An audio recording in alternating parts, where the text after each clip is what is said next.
হনুমান জয়ন্তীতে নজর BJP RSS বিশ্ব হিন্দু পরিষদের। 12 এপ্রিল রেড রোডে উৎসবের পরিকল্পনা। সেনাবাহিনীর অনুমোদন পেলেও প্রয়োজন পুলিশের অনুমতি পাওয়া। দুপুর 1টা থেকে বিকেল 5টা পর্যন্ত পালিত হবে হনুমান জয়ন্তী। 12 এপ্রিল রেড রোডে উৎসবের পরিকল্পনা করা হয়েছে। সেনাবাহিনীর অনুমোদন যদিও পাওয়া গেছে, কিন্তু এবার পুলিশের অনুমতি পাওয়ার অপেক্ষা। বিশেষ প্রতিনিধি অঞ্জন রায় রয়েছেন আমাদের সঙ্গে টেলিফোন লাইনে। অঞ্জন দা, সেক্ষেত্রে পুলিশের অনুমতি পেতে গেলে কি পদক্ষেপ নেওয়ার কথা ভাবা হয়েছে, কি জানতে পারা যাচ্ছে এখনো পর্যন্ত বিজেপি সূত্রে?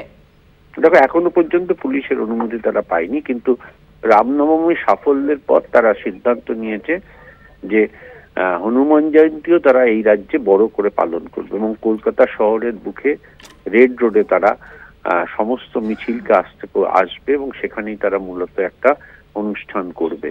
সেনাবাহিনীর অনুমোদন তারা পেয়েছে। কেন রেড রোড, এই বিষয়ে তাদের পরিষ্কার বক্তব্য, যেখানেও অন্য সম্প্রদায় এই রেড রোডে অনুষ্ঠান করে সেক্ষেত্রে তাদেরকেও হনুমান জয়ন্তী পালন করার জন্য রেড রোডে জায়গা দিতে হবে। মূলত এই দাবিকেই সামনে নিয়ে তারা পুলিশের কাছে অনুমতি চেয়েছে। এখনো পর্যন্ত পুলিশ অনুমতি দেয়নি।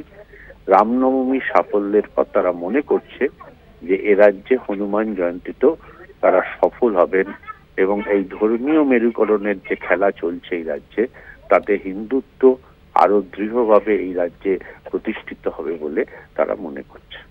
ধন্যবাদ। কথা বললাম বিশেষ প্রতিনিধি অঞ্জন রায়ের সঙ্গে।